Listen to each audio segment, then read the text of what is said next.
Good morning, everyone. Welcome to an administrator's overview of Professional Learning Community Emergent Literacy Module 4 Oral Language. We've made it full circle. I am Carly Willis with the Regional Educational Laboratory Southeast at Florida State University, and we have our REL Southeast team on the webinar today, and that is Dr. Beth Phillips, Dr. Marcia Kasanovich, and Sarah Hughes. Also this morning, we have additional REL Southeast staff on hand assisting us, and they are Kevin Smith, Laurie Lee, Sarah Herrera, Jennifer Dombeck, and Nathan Archer. We are so thrilled, all of us, to spend this morning with you. Please feel free during our time together to use the chat. We will be monitoring that and trying to answer questions as they come in. And if we miss any, we'll follow up after the webinar via email. We ask that you mute yourself unless you are talking to the group so we can limit background noise. We plan to present some information to begin with and spend some time in our breakout rooms so we can all participate in today's discussion. We are recording today's webinar for those who wanted to be here but could not attend, and those who are here but want to review the information later. And all of the materials from today will also be available on the PLC website. So thank you again so much for joining us for an administrator's overview of Professional Learning Community Emergent Literacy Module 4 Oral Language. Okay, we will spend the next few minutes getting everyone acquainted to REL and the PLC. Now, some of you have participated in all 4 of these webinars, while others are joining us for the first time. So we really want to familiarize everyone with a little foundational information. If you're not familiar with the REL program, the Regional Educational Laboratories, or RELs, are supported by the Institute of Education Sciences at the U.S. Department of Education. The RELs conduct applied research and trainings with a mission of supporting a more evidence-based educational system. There are 10 RELs across the country. Our REL is the REL Southeast at Florida State University, and the REL Southeast supports North Carolina, South Carolina, Georgia, Alabama, Mississippi, and Florida. And we are so glad to have all of you here together, joining us from all the different states. So thank you for doing that. Now, that was our REL disclaimer slide, just stating that we're not mandating that you use any information that we share with you. And as we look at where we have been, like I said, we've come full circle. So over the last year, we've been conducting a series of 4 webinars for administrators. And the overarching goals of the webinars are to increase the understanding and use of the evidence-based emergent literacy instruction in preschool settings and acquaint administrators with the PLC emergent literacy materials. So let's take a second to remind ourselves where we have been. We conducted webinar 1 almost a year ago in December of 2020. During webinar 1, we shared the benefits of preschool teachers engaging in professional learning communities, particularly focused on emergent literacy. And we introduced to you the Professional Learning Community Emergent Literacy materials developed by the REL Southeast, with a particular focus at that webinar on print knowledge. Then in April of this year, we conducted webinar 2, which focused on phonological awareness, which is module 2 from the PLC Emergent Literacy materials. We shared ideas about implementing a PLC, and we took a closer look at the content from module 2. And finally, we discussed how the content related to your context. And then in August of this year, we conducted webinar 3, which focused on vocabulary, which is module 3 from the PLC Emergent Literacy materials. We discussed how to support vocabulary development using evidence-based strategies, such as creating a network of words, implementing small group dialogic reading, and using play-based interactions with teacher guidance. We also shared ideas about the importance of administrators supporting teachers' implementation of small group instruction and ways to offer that support. So where will we go today? Today is webinar 4, our last webinar, and the focus is on Module 4, Oral Language, from the PLC materials. We also will be sharing with you ideas about implementing a PLC using these materials. So today, our ultimate goal is we have 3 main objectives for today. We want to conduct a quick overview of the professional learning community emergent literacy materials. We will be taking a closer look at Module 4, Oral Language, from the PLC, and we'll be discussing how the topics today relate to your context. Our intention is that after today's webinar, you'll have the motivation and all the tools to create a team at your site and implement the PLC. And now I'll turn the time over to Dr. Marcia Kasanovich. Thank you, Carly, and thank you all of our participants today for joining us. I'm going to give you a quick background overview of the PLC materials. The REL Southeast collaborated with the School Readiness Partnership to develop the PLC Learning Community Emergent Literacy, and it was released last December, and we refer to it as the PLC for short. The PLC is grounded in 3 areas of research and evidence. First, the 4 areas of emergent literacy children need to be more likely to understand what they read when formal reading instruction begins. So pre-kindergarten language skills are associated with better reading comprehension later in school. Findings show that the foundation for reading comprehension is established in the pre-kindergarten years through the development of language comprehension, for example, vocabulary and grammar, and code-related skills, for example, phonological awareness and letter knowledge. So the PLC materials are organized by 4 modules, each focused on one of the areas of foundational emergent literacy components: print knowledge, phonological awareness, vocabulary, and oral language. The second area of research in which the PLC materials are grounded is the structure of the professional learning community, which provides collaborative and engaging learning experiences for teachers. And finally, the third area of research is the use of evidence-based instructional practices. PLCs are probably familiar to most of us. They come in different forms. They could be a book study or a data discussion meeting, for example. In recent years, PLCs have been a form of professional learning. And what we've done through the development of these materials is create a structure for collaborative learning. So the PLC Emergent Literacy is a structured opportunity designed to follow an evidence-based process. There are several advantages of using the PLC Emergent Literacy developed by the REL Southeast, including these on the slide. So as I mentioned, we have evidence-based instructional practices. It's applicable to any preschool curricular context. The materials are free, organized, and ready to deliver. There are embedded supports for facilitators. We use user-friendly participant guides, and there are exemplary classroom videos. Each module includes these evidence-based instructional practices using the features of effective instruction.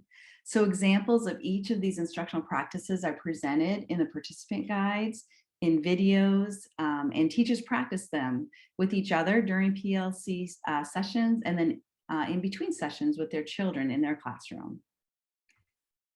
So today we're going to talk about oral language, which is module 4 of the PLC, and it includes these evidence-based instructional practices. So play-based interactions with teacher scaffolding, how to use recasts and expansions, how to embed brief language interactions, encouraging decontextualized language, encouraging multi-turn conversations, peer-to-peer language interactions, and interactive reading. Our plan for rolling out the PLC included a 3-day Train the Trainer virtual event, which we conducted just in July. And during this training, up to 10 representatives from each of our states participated to learn the details of leading a PLC emergent literacy with preschool teachers. We also encourage those who attended to provide the Train the Trainer to others in their state who can then become facilitators. If you're interested in learning who in your state attended this Train the Trainer and might be available to facilitate sessions in your context, we encourage you to reach out to your state Department of Education or your child care coordinating agency. Last week, we had a follow-up meeting with those who participated in the Train the Trainer, and it was a productive meeting where we shared ideas and suggestions for each other. We talked about barriers, challenges that we're facing, and how we can overcome those barriers, and also success stories. So each state is in a different stage of pushing out the PLC in their state. Some are still just digesting the materials. Others are scheduling PLCs right now, and still we have some others who have implemented 1 or 2 sessions already. So it was really interesting to get feedback from people that are in all different stages. And also, as of today, we have conducted 4 webinars for administrators, and these administrator webinars provide an overview of the materials and support for implementing the PLC. In addition to the PLC materials themselves, all the materials we use for the Train the Trainer and for these administrator webinars are posted on the PLC website, which I would like to share with you now. So I'm going to stop sharing and then share the website.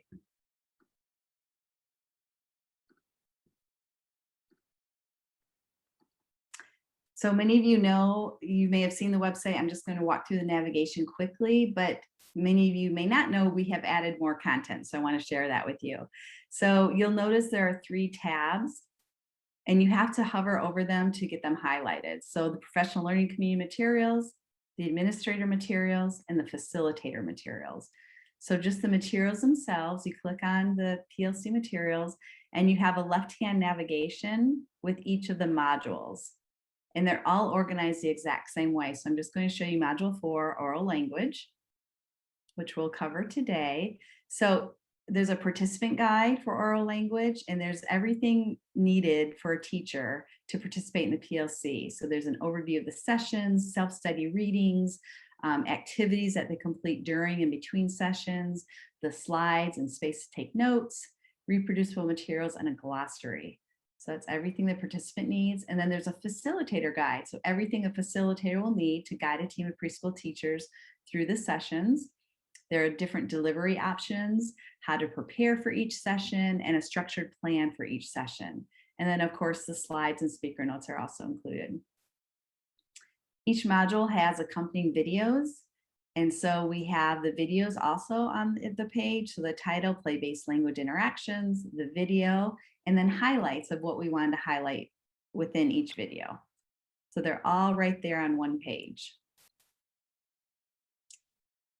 And then if you want to go to the administrator materials, these are the 4 webinars that we've conducted. Again, they're organized the same way. If you go to webinar 3, you'll see the slides. If you weren't here and you want to go through the slides, you'll see the reflection guide that we use, and then also a recording of that session. And then the facilitator materials may be new to you if you haven't visited the site recently. And so we have the introduction and the overview of materials that we did at the beginning of our Train the Trainer. So the slides and our activities, and then the overview of the PLC materials themselves organized by module. So we have the slides, we have the recording of the video for each one, for each module. And then at the very end, we have a fun interactive Jeopardy game that you can play to review all the content. And then finally, the role of the facilitator in practice sessions. So we included those slides. We had a lot of scenarios where challenges that you might face and how can you overcome those challenges. And then we also had our participants present part of the PLC session. So they prepared for it, and this was all virtual. They prepared for it, and then we presented with each other in breakout rooms. So I just wanted you to be aware that all of that is there for you to refer to and share with your colleagues. And now I will turn it over to Dr. Beth Phillips, who's going to talk to us about oral language. Good morning, everyone. Give me a second just to share my correct screen. Okay, all set? Yes. Okay, thank you. So welcome everyone. It's nice to see you all this morning. I'm happy to be here with you and the rest of our fabulous team. As Dr. Kasanovich just said, I'm going to be giving you a sneak peek inside the oral language module number 4 of our set of 4. And I'm going to start with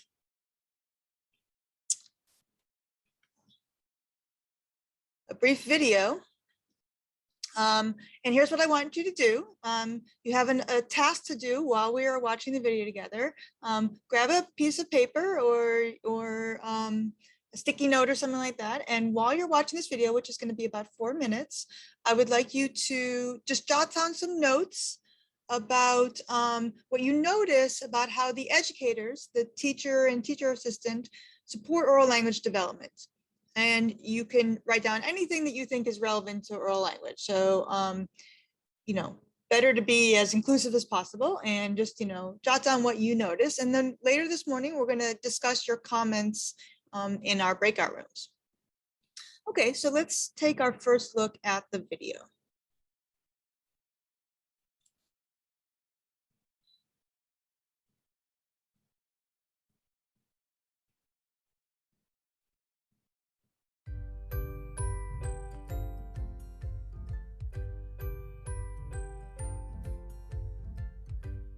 Are you making a turkey? You think you need a new pencil. What's wrong with your pencil?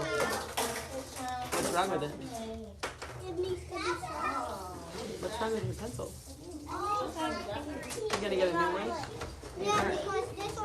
It needs to be sharpened, you're right. It is not, it is dull. Who fixed your hair like that? Oh, you used a brush to fix it? Oh, it's very pretty. And I like it. who fixed it? That's why you can have a seat either there or You pulled it up and it fell down? And then what happened?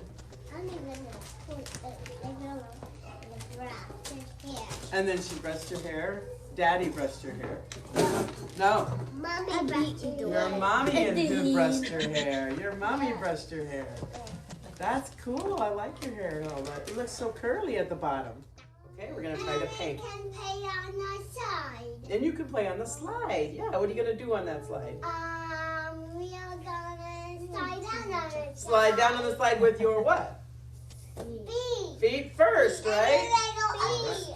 And then Feet. up the stairs and down the slide. Up the stairs and down the slide, but not up the slide and down the stairs, right? That would be backwards.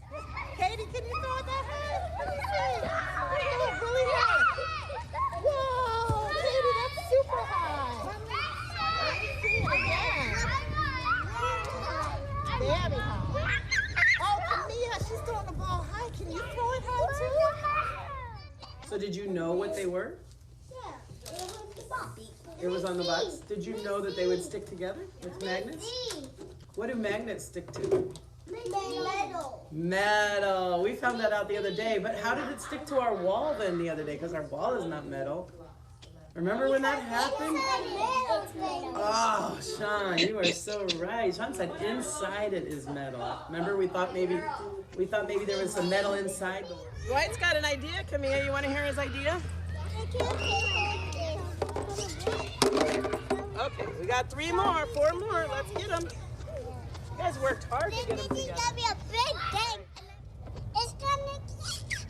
How about if we all start at that side and come this way, okay? So that everybody can go the same direction. Oh, that's a rope. And then you can put another one. You want to try another one? See if you can do that same thing on top of that. Keep going, Katie. Put some more on. Katie's. And then you can try over here. For you to try with. That's right. See how you can put the corners together? What? How did you do that so quickly? What are you making now? A house? A big house? A big house? Oh, wow. And then you're going to lay that part down? Oh, you're going sideways. What? This is like you could walk in here and then, boom, you could catch a tiger. Like a tiger trap. It is like a tiger trap. Louis, use your words and ask Sean, can I get the green one? A little bit, okay? Avery, Where's Sean, do you mind getting yellow? That was so nice of you to share that with Lois. This is called kinetic sand. It's not quite like the sand at the beach. This one's a little cooler because we can pick it up and If you want, Lewis, come here. and you'll for see that Rooms. it. Rooms are over here. Emily, tell Shannon what you're gonna do with your sand.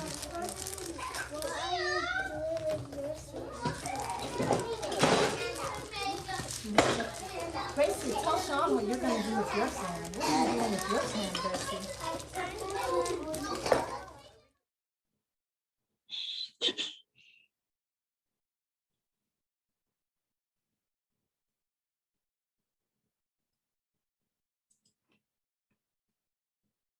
Whoops.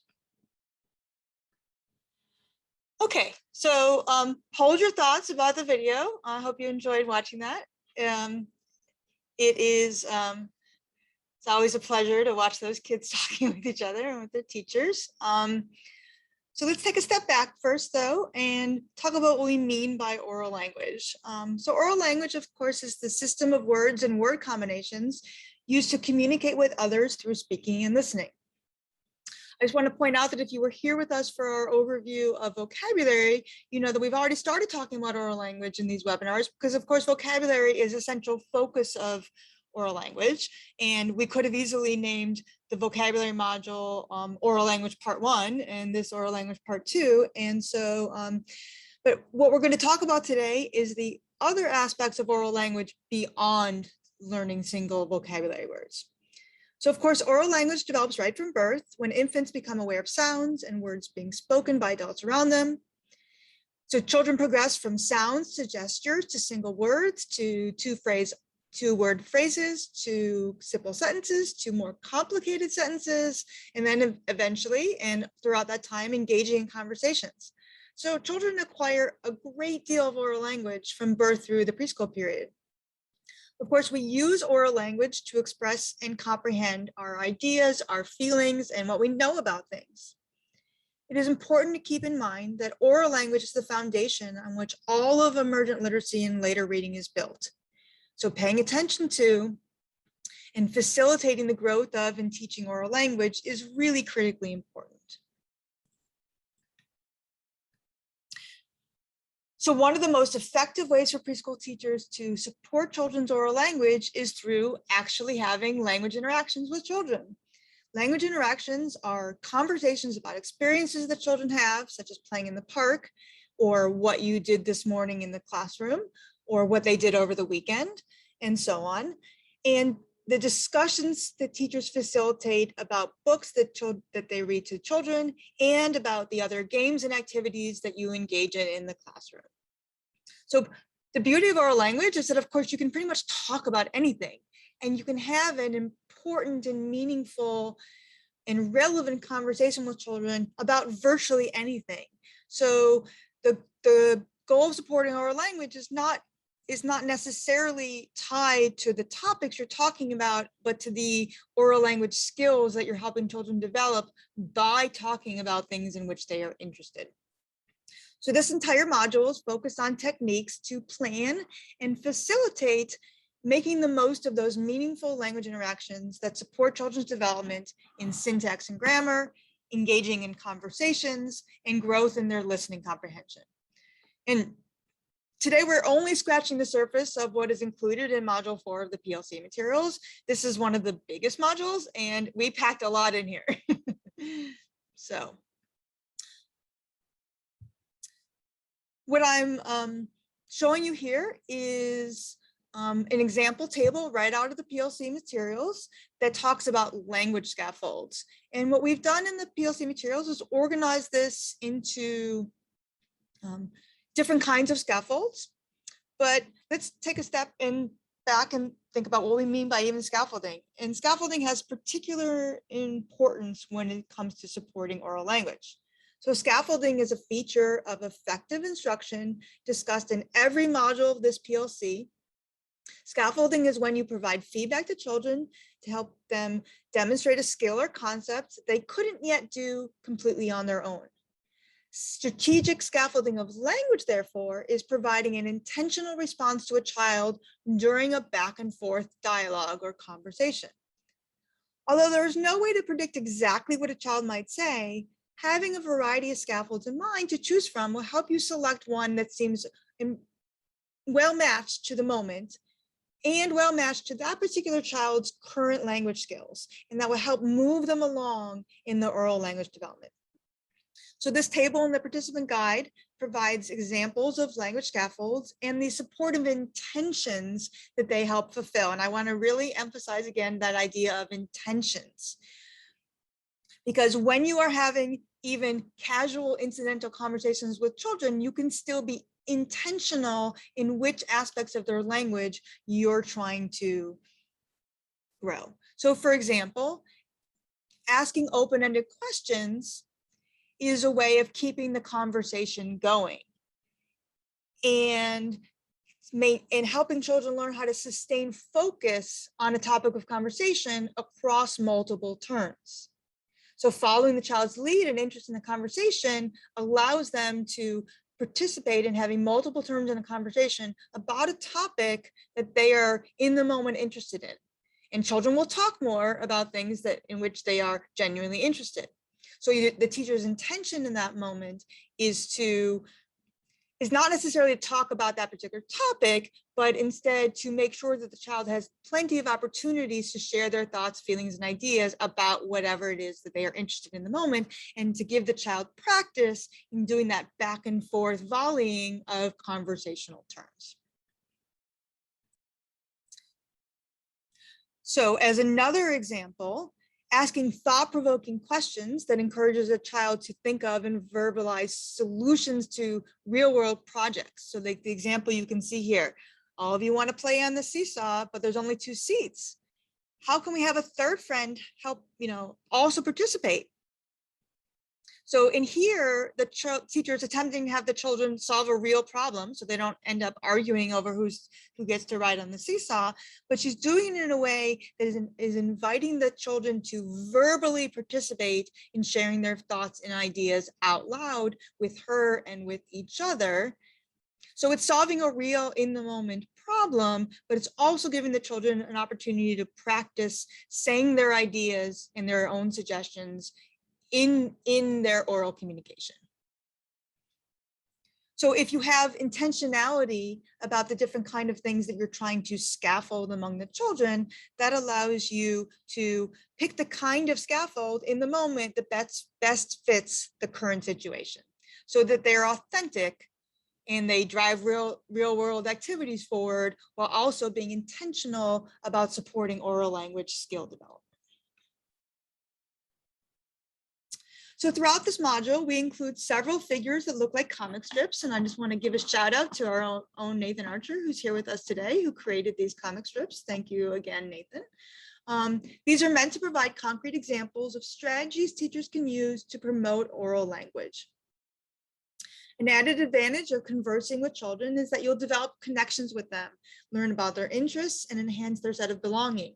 So, our focus in all these modules has been on emergent literacy skills, but that is certainly not to say that children developing these socio-emotional skills is not important. And the beauty of oral language and of all these emergent language skills and of the way that we are supporting teachers in helping children develop these skills is that these things are all mutually supportive. So talking with young children encourages their oral language development, as well as their cognitive development, their social skills, and their emotional maturity. So teachers can consider individualized and differentiated language goals for individual children. Knowing where each individual child is in their language development will help the teachers figure out which kinds of scaffolds may be a best fit for any particular child in any particular moment. So notice in this figure, in this comic strip, how the teacher explains a new and kind of rare vocabulary word. So she's seizing the moment from a child's own initiation, right? Bobby's playing with that thing you put in your ear. Why does the doctor put it in your ear? So this child is clearly articulating that he has experienced in his own, real life experiences, having an otoscope, peer into his ear, with the doctor. And so the teacher is responding to the child's lead, following the child's interests, and using the opportunity to teach the child the correct label for that thing the doctor puts in your ear, which of course is an accurate way of describing it, but isn't a label that is unique to an otoscope, because children put a lot of things in their ears sometimes, and so do adults. And so the teacher is not shying away from teaching the child the correct, sophisticated, more advanced label for the word. And these children are more likely to remember that term later because it was introduced to them in the context of them having a visual of it right in front of them, and it being an authentic opportunity to learn the word. One of the aspects of language development that is really important for children to develop, and that sometimes gets neglected in instructional practices, is the idea of helping children learn to develop their pragmatic language skills. So pragmatics refers to how language is used in social situations or during daily conversations with others. Pragmatics is an important part of oral language development because it includes not only what you say, but how you say it and your nonverbal communications while you're talking or adjacent to your language contributions. So it is important for teachers to take advantage of the fact that children will imitate their language in actions, so teachers can model appropriate pragmatics throughout the day.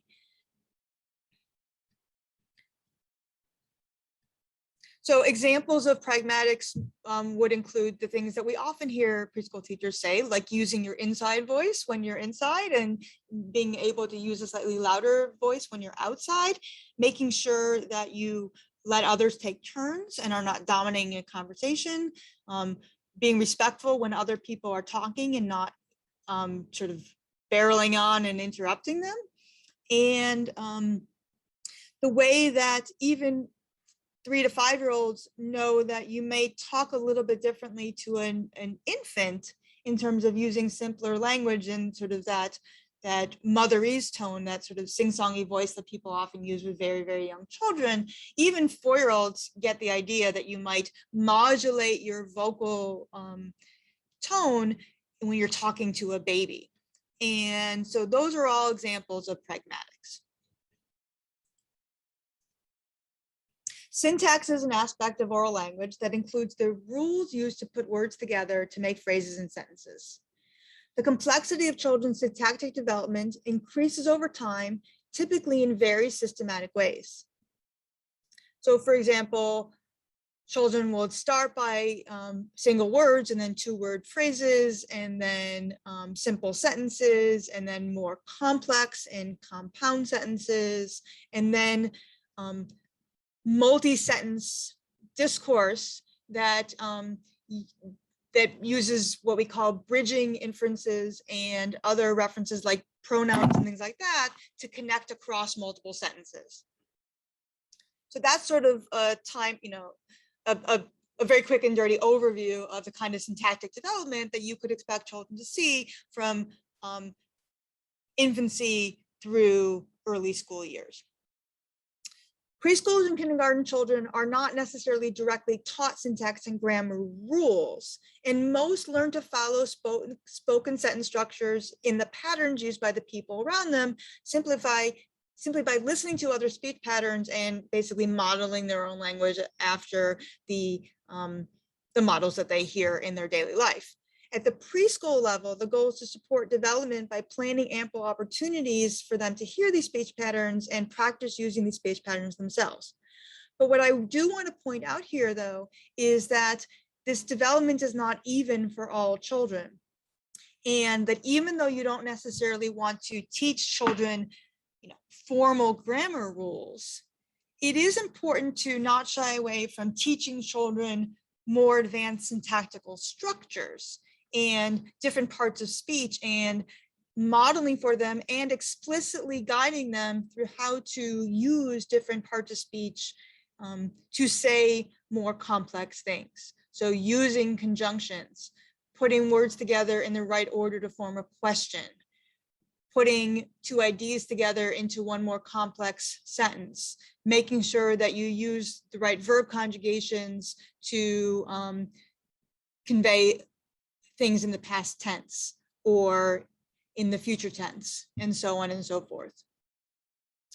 And so even though we are not suggesting that you teach children, formal grammar, we're not going to be diagramming sentences in preschool for sure, but it is important to recognize that the scaffolding and the brief and explicit instruction that we are supporting in all the rest of the modules also has a place with regard to syntactic instruction.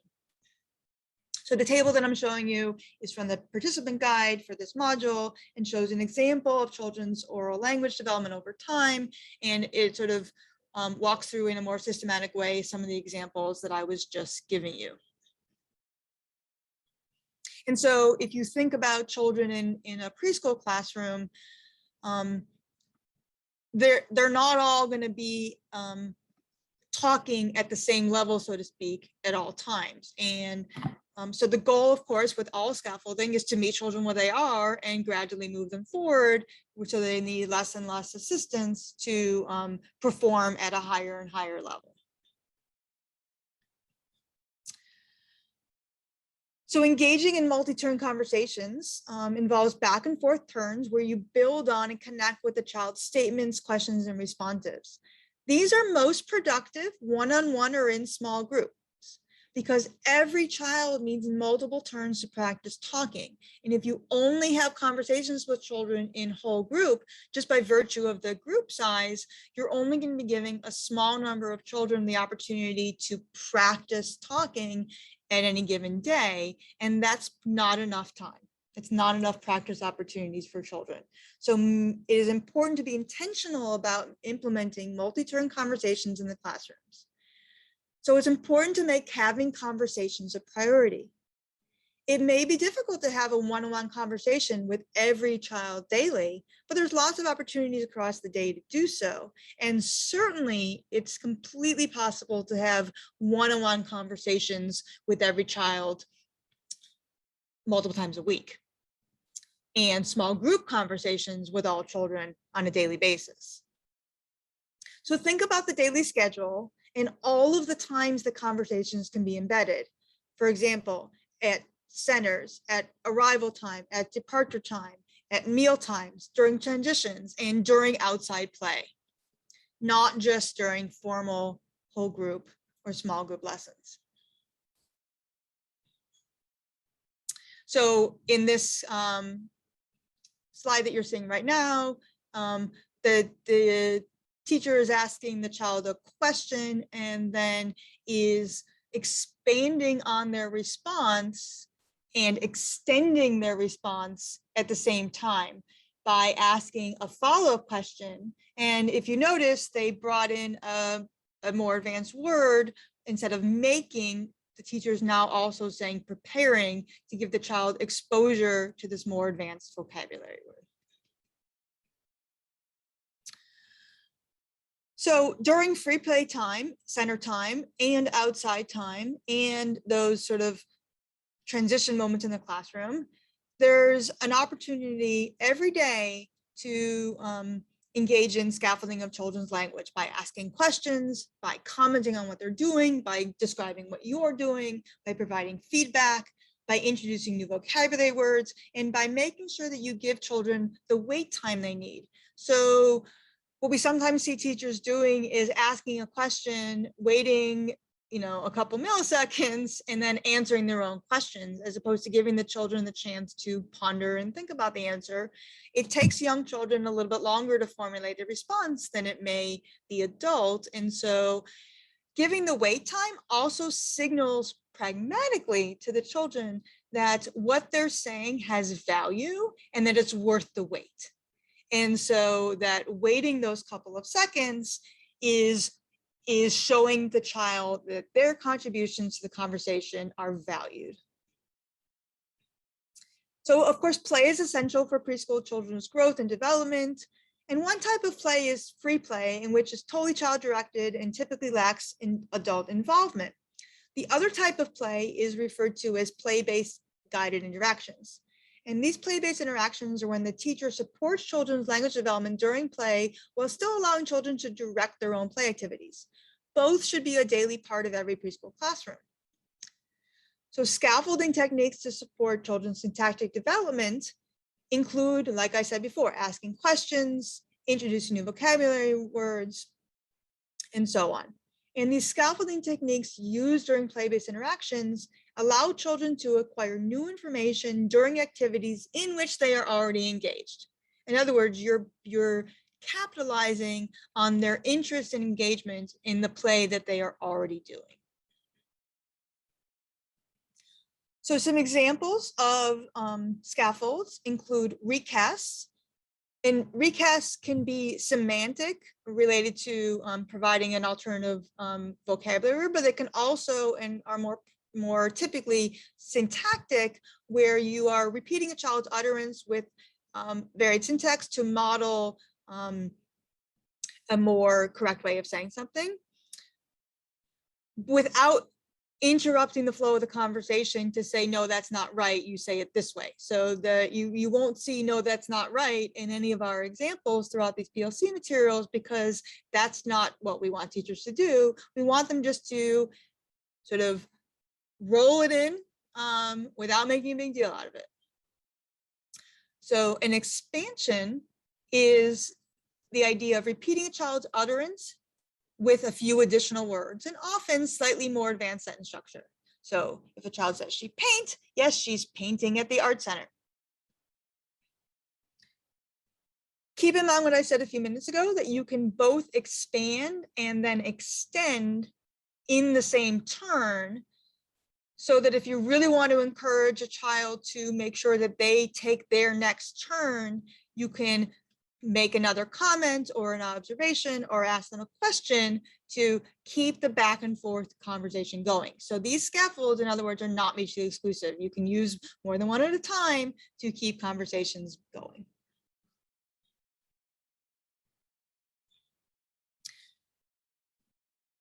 So decontextualized language is language that we use to describe or explain past or future events, or to talk about people, places, actions, and objects that are not visible in the moment.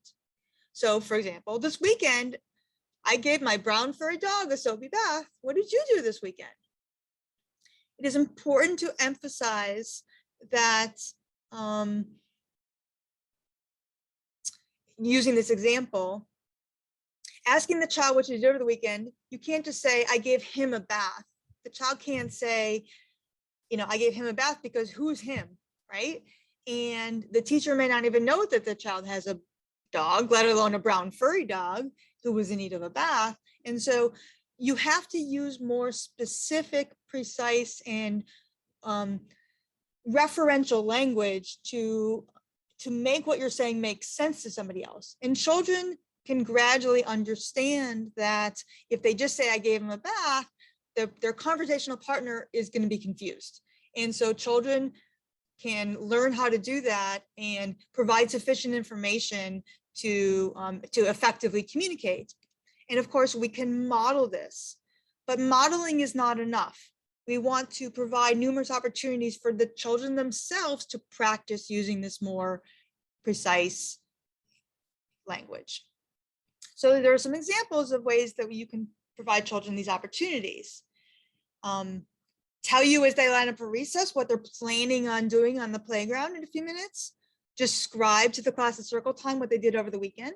Talk about their favorite thing to do at home. Make up a story about a favorite character, maybe from a book you recently read in the classroom, and you're asking children to extend the story into the future by making up sort of follow-on stories about the characters. So, a new adventure of Goldilocks, for example. So you can ask children to talk about their lives outside of the classroom, and in doing so, you can encourage their practice with decontextualized language. And I just want to make the point here that decontextualized language is particularly important because text in books is typically written in using decontextualized language. Most book text is not does not assume that the readers have sort of the referred to objects and experiences sort of in their immediate context, right? So authors need to use this more descriptive language in order to communicate their message. And therefore, having these decontextualized language experiences in oral language gives children sort of a head start on being able to comprehend such language when they encounter it later on in written form.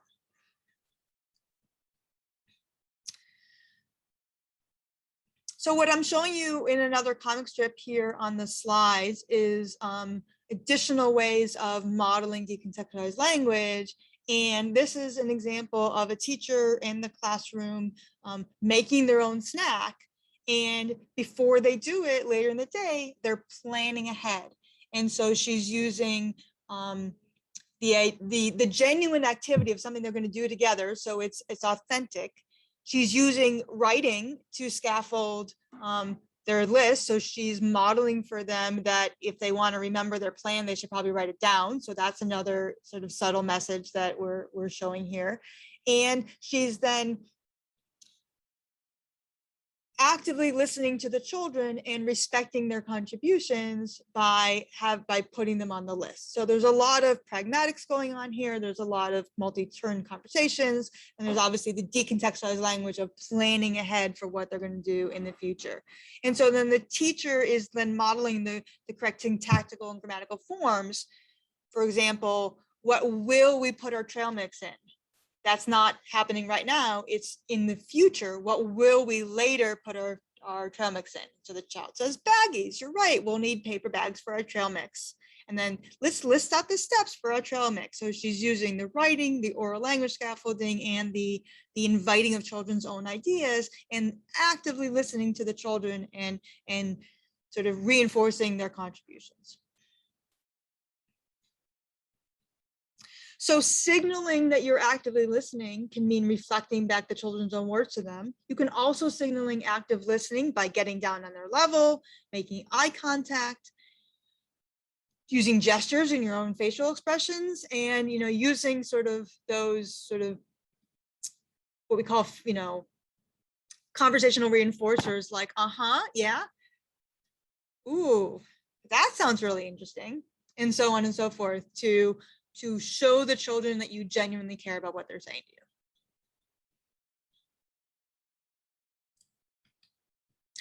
you. Okay, so we're going to watch the engaging in multi-turn conversations video again. As before, write down what you notice about how the teacher and the teacher assistant support oral language development.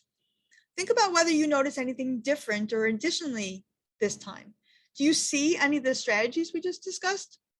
So take another set of notes. I would recommend that you maybe put them on a different piece of paper so you can compare your original notes with your new notes so you can see any changes that you may encounter in your own recording. All right, here we go.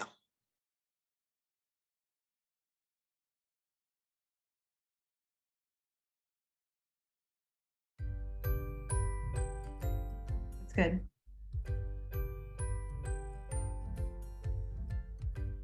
Are you making a turkey? You think you need a new pencil. What's wrong with your pencil?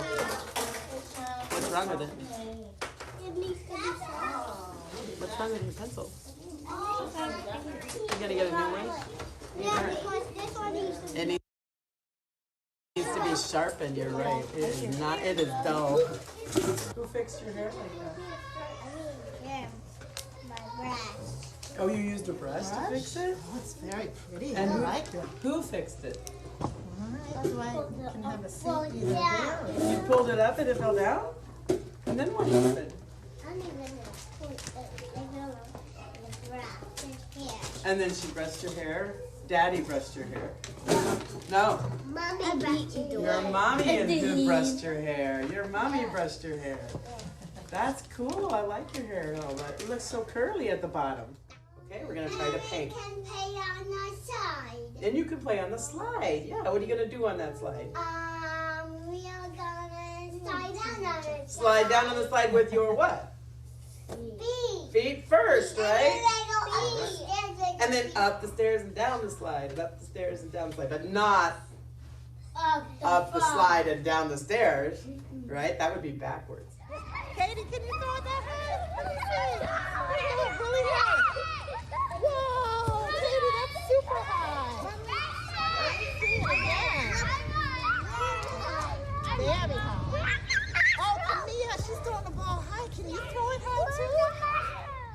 So did you know what they were? Yeah, it was on the box.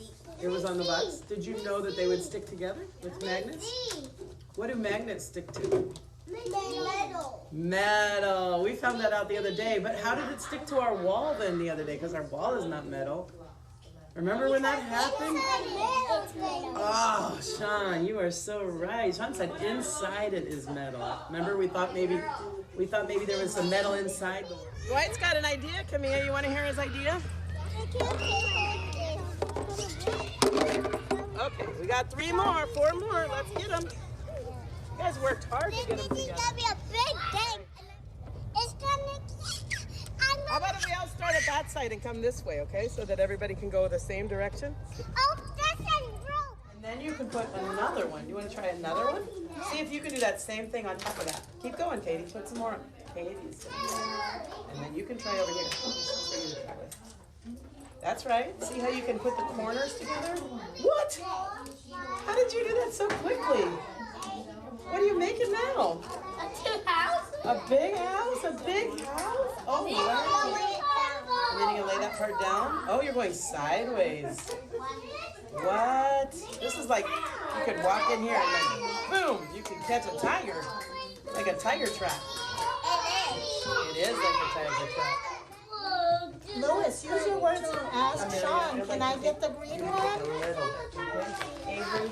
Well, Sean, do you mind getting yellow? Avery. That was so nice of you to Put your shirt away. Louis, Sean. We don't want you to lose it. This is called Connect sand. It's not quite like the sand at the beach. This one's a little cooler because you can pick it up and If you want, Louis, come here and you'll for see that rooms. it. Rooms are over here, buddy. Emily, tell Shannon what you're gonna do with your sand.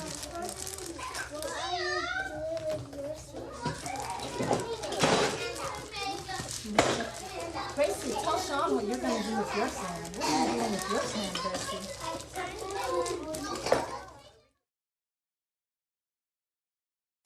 Okay. So now we're going to head to breakout rooms so that we can have deeper discussions and learn from each other. So we're going to be going into 3 different rooms, and you'll be in a room with me, with Carly, or with Sarah and Marcia. And so we're going to do that, and then we're going to come back together, and our REL Southeast team members are going to be sort of keeping tabs on the conversations in our breakout rooms, and so they'll be ready to help us share out from our breakout rooms when we all come back together. Okay, so I'm going to stop sharing for a minute, and then Nathan, if you're ready, we're ready. I'm ready. I'm sending everybody your breakout rooms right now, and I'll pull you back together at 11:45. Start over. So welcome back to the main room, everybody.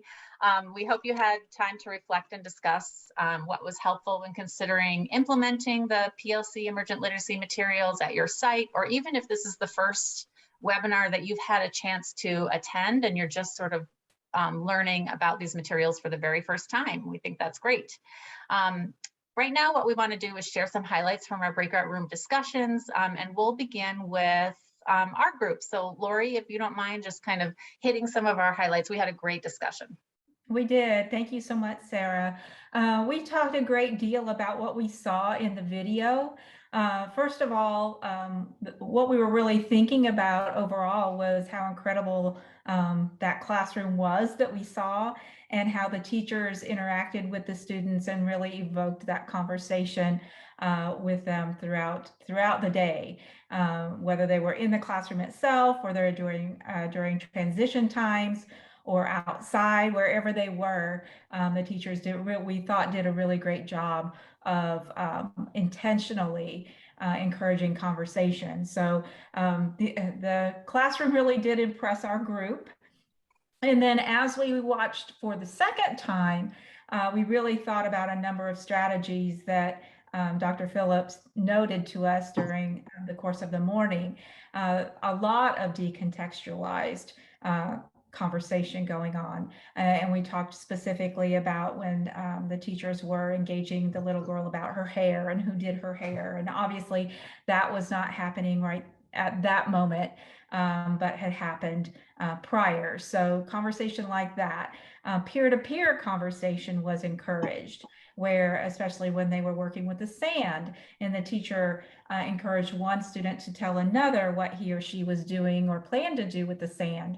So a lot of conversation about that. The fact that the teachers didn't shy away from that higher level vocabulary at the very beginning, when the teacher talked about the pencil not being sharp, and then really made an intentional effort to reflect that the pencil was dull and needed sharpening. And so we noticed a lot of things like that. Open-ended questions were prevalent, along with that building on the response of students. So reiterating what the student said and then extending that. And so we talked a lot about that. For our group, our participants were brand new to the PLC and the materials, and so we were excited to have them with us. They had great comments to make, and we're excited that they're excited about the PLC materials. And so it was a pleasure to have everyone in our room. And I know Jennifer Dombeck was also in our room. Was there anything that I left out that you'd like to note, Jennifer? You covered the bulk of our discussion nicely. Thanks. Good deal. So we'll turn things back over to you, Sarah. All right, thanks, Lori. So let's go on to the next room. Beth, did your group have any, share some highlights from your group? Sure, I'm glad. Kevin's going to do that. Sorry, Kevin, sorry. That's right. Thanks, Sarah. So we had a really good conversation about the videos as well, and I'll take this kind of from the other side, looking at the admin standpoint. So they thought the conversation was excellent as well. So as an administrator, Kawana in particular said it's okay to see and hear controlled chaos in the room. You actually, Beth followed that up with, you actually want to hear students talking to the teacher, to themselves, to anyone who will listen, because it's important that we're building world language during that time. Kawana also noted she provides sentence starters to her teachers potentially, and teach and model teachers for students that kind of dialogue as well. They said the conversation seemed to flow naturally as an administrator. That was good to see. And students didn't feel put on the spot at any time. Even EL students would feel safe in that environment because they felt safe to make mistakes. And that was something that was brought up as well. And Beth said, don't discourage any effort. It's good to hear students talking and to make sure that they feel safe to make mistakes, and make sure that students have time, teachers have time to plan for the students, that this does take planning. It happened throughout the course of the day, which was obvious, but took planning. And I'll just really quickly follow up with the fact that several of our participants, it was their first time as well. They plan to revisit the other webinars to prepare to do the PLC because they're recorded. They also said that role-playing and showing videos during faculty meetings would be a great way to prepare for the PLC as well. And that they're holding monthly district PLCs for pre-K teachers in some cases, where the person on was the facilitator for that. And they're discussing different topics each month. And the idea came up to try to pair with other teachers at other sites, especially if you've got a solo teacher at a level in one site. So a lot of great conversations. I really appreciated Beth leading that, and we had some really engaged participants, which was wonderful to see. So I'll turn it back over to you, Sarah. Great. I'll just tack on one thing to a comment that Kevin just made at the very end about working with other sites to kind of get a group of teachers together is something that we also talked about in our group, is that the teacher aide that you saw in the video, you wouldn't have made a distinction between who the teacher was and who the support teacher was, because they were both doing this work. So we talked about how important it would be to include teachers' aides in this PLC, and or volunteers who are there often, that the materials are completely appropriate for all kinds of audiences. So thanks for bringing that up, Kevin. Sarah Herrera, I think you were going to do highlights from your room. Thank you. Yeah, you guys touched on a lot of things that we also talked about.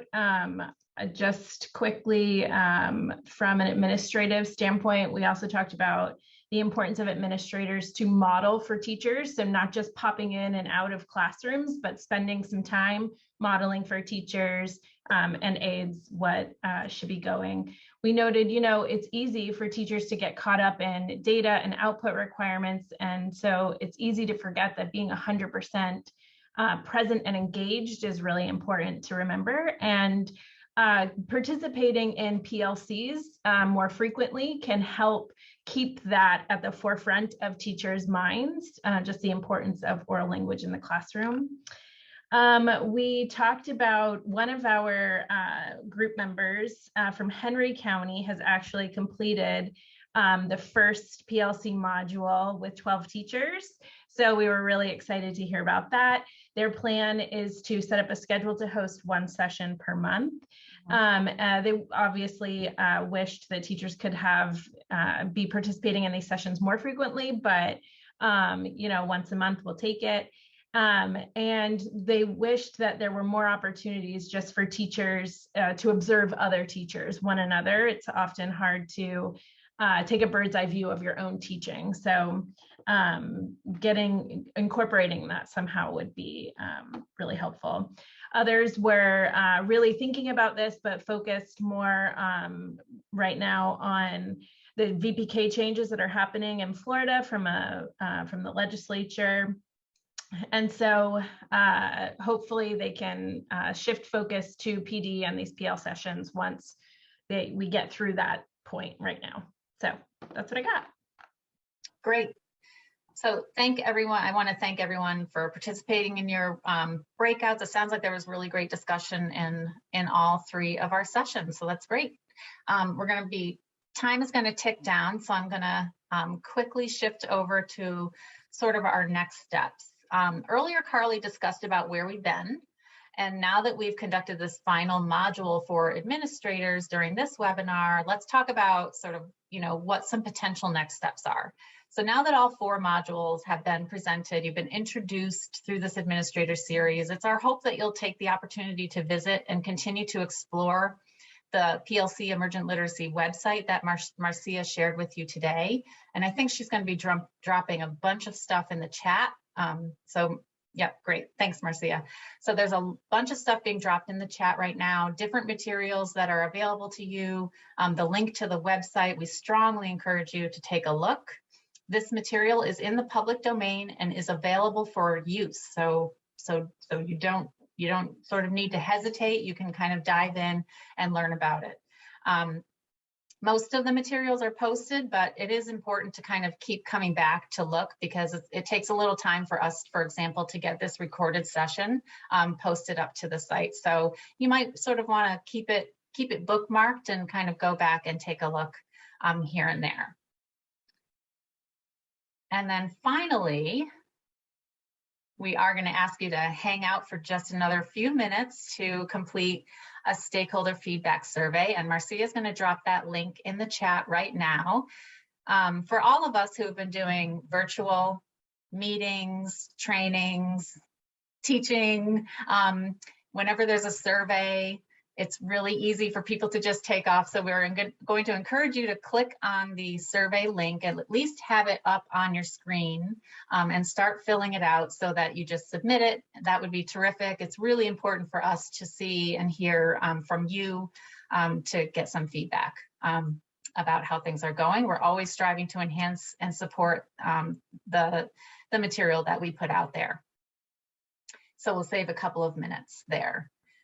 And then as a final wrap up, you know, we're feeling like this is an end of an era because we've done this 4 series piece for administrators, and this is the last one. So we want to thank you for your continued, you know, time and attention and participation and interest that we've been seeing after all of these modules. So I will just say goodbye, and you know, maybe our REL team wants to say a few words at the end of the session.